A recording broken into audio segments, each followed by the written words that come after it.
അപ്പോൾ ഇന്നത്തെ നമ്മുടെ റെസിപ്പി നല്ല ടേസ്റ്റി ആയിട്ടുള്ളൊരു കടലക്കറിയാണ്. തേങ്ങയൊന്നും വറുത്തരയ്ക്കാതെ എളുപ്പത്തിൽ നമുക്കിത് തയ്യാറാക്കാം. അപ്പോൾ നമുക്ക് നമ്മുടെ കടലക്കറി എങ്ങനെ ഉണ്ടാക്കുന്നതെന്ന് നോക്കിയാലോ. അപ്പോൾ നമ്മുടെ കടലക്കറി ഉണ്ടാക്കാൻ വേണ്ടിയിട്ട് ഞാനിവിടെ എടുത്തേക്കുന്നത് 1 കപ്പ് കടലയാണ്. ഇതൊരു 6 മണിക്കൂർ വെള്ളത്തിലിട്ട് നന്നായിട്ട് കുതിർത്ത കടലയാണ്. എന്നിട്ട് നന്നായിട്ട് കഴുകി എടുത്ത് വെച്ചേക്കുവാണ്. ആദ്യം നമുക്കിതൊന്ന് വേവിച്ചെടുക്കണം. അതിന് വേണ്ടിയിട്ട് ഇതൊരു കുക്കറിലേക്ക് ഇട്ട് കൊടുക്കാം. അപ്പോൾ അതാ ഞാനൊരു കുക്കർ എടുത്തിട്ടുണ്ട്. നമ്മുടെ കടല അതിലേക്ക് ഇട്ട് കൊടുക്കാം. ഇനി ഇതിലേക്ക് നമുക്ക് കുറച്ച് ഉപ്പ് ചേർത്ത് കൊടുക്കാം. കടലയ്ക്ക് ആവശ്യമായിട്ടുള്ള ഉപ്പ് ഇപ്പോൾ കുറച്ച് ചേർത്താൽ മതി, പിന്നെ നമുക്ക് വേണമെങ്കിൽ ചേർത്ത് കൊടുക്കാം. ഇനി ഇതിലേക്ക് ഒരു 1/4 ടീസ്പൂൺ മഞ്ഞൾപ്പൊടി ചേർത്ത് കൊടുക്കുവാണ്. ഇനി ഇതിലേക്ക് നമുക്ക് കടല വേവാൻ ആവശ്യമായിട്ടുള്ള വെള്ളം ഒഴിച്ചു കൊടുക്കാം. കടല മുങ്ങിക്കിടക്കുന്ന അത്രയും വെള്ളം ഒഴിച്ചു കൊടുത്തിട്ടുണ്ട്. ഏകദേശം ഒരു 2.5 കപ്പോളം വെള്ളം ഒഴിച്ചിട്ടുണ്ട്.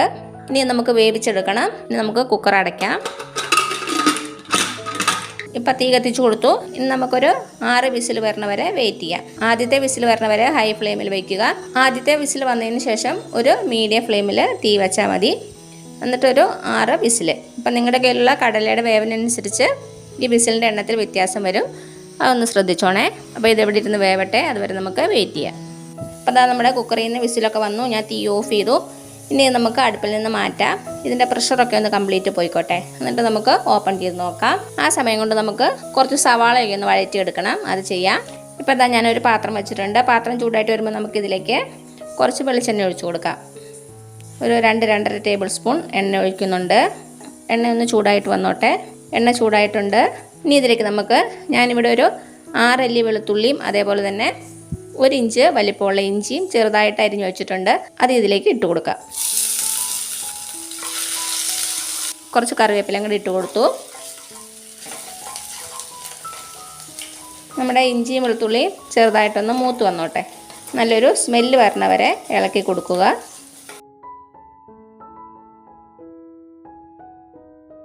ഇപ്പം എന്താ നമ്മുടെ ഇഞ്ചിയും വെളുത്തുള്ളിയും നന്നായിട്ട് മൂത്ത് വന്നിട്ടുണ്ട്. നല്ലൊരു സ്മെല്ലൊക്കെ വരണുണ്ട്. ഇനി ഇതിലേക്ക് നമുക്ക് 2 സവാള ചെറുതായിട്ട് അരിഞ്ഞത് ചേർത്ത് കൊടുക്കാം.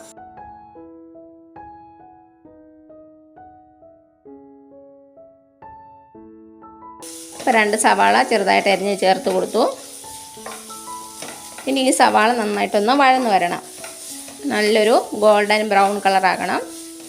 മീഡിയം ഫ്ലെയിമിൽ വെച്ച് നന്നായിട്ടൊന്ന് വഴറ്റിയെടുക്കുക. നമുക്കിതിലേക്ക് ഒരു 1/2 ടീസ്പൂൺ ഉപ്പ് ചേർത്ത് കൊടുക്കാം. അപ്പോൾ പെട്ടെന്ന് വഴന്ന് വന്നോളൂ. അപ്പം നമ്മുടെ സവാള നന്നായിട്ടൊന്ന് വഴന്ന് വരട്ടെ. അതുവരെ നമുക്ക് വെയിറ്റ് ചെയ്യാം. ഇപ്പോൾ ദാ നമ്മുടെ സവാളയൊക്കെ നന്നായിട്ട് വഴന്ന് വന്നിട്ടുണ്ട്. ഒരു ഗോൾഡൻ ബ്രൗൺ കളറായിട്ടുണ്ട്. ഇത്രയും മതി. ഇനി നമുക്ക് തീ കുറച്ച് വയ്ക്കാം. ഇതിലേക്ക് കുറച്ച് പൊടികൾ ചേർത്ത് കൊടുക്കണം. ഞാൻ ഇതിലേക്ക് ഒരു 2 ടീസ്പൂൺ മുളക് പൊടി ചേർത്ത് കൊടുക്കുകയാണ്. മുളക് പൊടിയുടെ അളവൊക്കെ നിങ്ങളുടെ എരിവിനനുസരിച്ച് മാറ്റം വരുത്തണം. ഇനി ചേർത്ത് കൊടുക്കുന്നത് മല്ലിപ്പൊടിയാണ്. മല്ലിപ്പൊടി ഒരു 2.5 തൊട്ട് 3 ടേബിൾ സ്പൂൺ വരെ ചേർത്ത് കൊടുക്കാം. 2 നുള്ള മഞ്ഞൾപ്പൊടി, 1 ടീസ്പൂൺ ഗരം മസാലപ്പൊടി.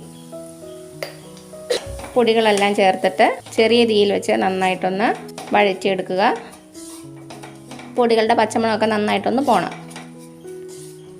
ഹൈ ഫ്ലെയിമിലൊന്നും വയ്ക്കരുത്.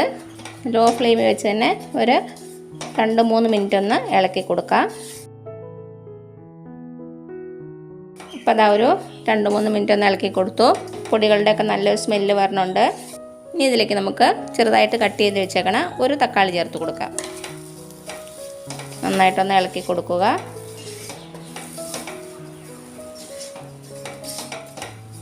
നന്നായിട്ട് ഒന്ന് ഇളക്കി കൊടുത്തിട്ട് നമുക്കിനി ഇതിലേക്ക് നമ്മൾ വേവിച്ച് വെച്ചില്ലേ കടല, അത് ചേർത്ത് കൊടുക്കാം.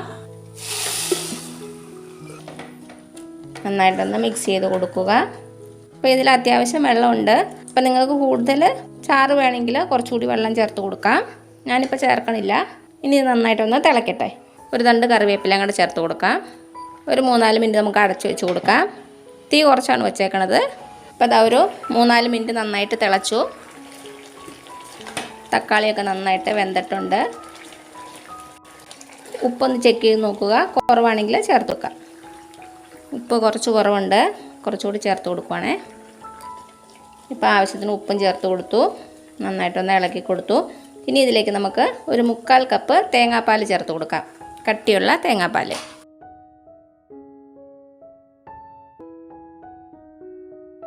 തേങ്ങാപ്പാൽ ചേർത്തിട്ട് നന്നായിട്ടൊന്ന് ഇളക്കി കൊടുക്കുക. എന്നിട്ട് ഇത് തിളയ്ക്കരുത്, ജസ്റ്റ് ഒന്ന് ചൂടായാൽ മതി. ഒന്ന് ചൂടായിട്ടുണ്ട്. ഇനി നമുക്ക് തീ ഓഫ് ചെയ്യാം. ഇനി നമുക്ക് നമ്മുടെ കടലക്കറിയിലേക്ക് ഒന്ന് വറുത്തിടണം. അതിന് വേണ്ടിയിട്ട് ഒരു ചീനച്ചട്ടി വെച്ചിട്ടുണ്ട്. ചീനച്ചട്ടി ചൂടാകുമ്പോൾ നമുക്കിതിലേക്ക് കുറച്ച് വെളിച്ചെണ്ണ ഒഴിച്ചു കൊടുക്കാം. എണ്ണ ചൂടായിട്ട് വരുമ്പോൾ ഇതിലേക്ക് 1 ടീസ്പൂൺ കടുക് ഇട്ട് കൊടുക്കാം. കടുക് പൊട്ടി വന്നിട്ടുണ്ട്. ഇതിലേക്ക് ഒരു 4 ചെറിയ ഉള്ളി ചെറുതായിട്ട് അരിഞ്ഞത്.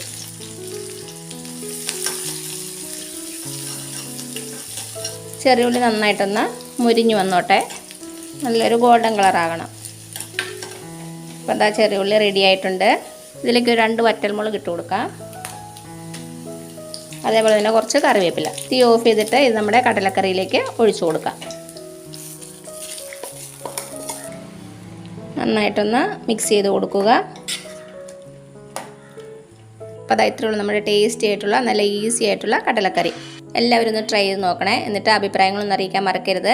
അപ്പോൾ ഈ റെസിപ്പി ഇഷ്ടമായാൽ ലൈക്ക് ചെയ്യാൻ മറക്കരുത്. അതേപോലെ തന്നെ സബ്സ്ക്രൈബ് ചെയ്യാനും ഷെയർ ചെയ്യാനും മറക്കരുത്. ഇനി പുതിയ റെസിപ്പി ആയിട്ട് വരുന്നവരേക്കും thank you so much. By.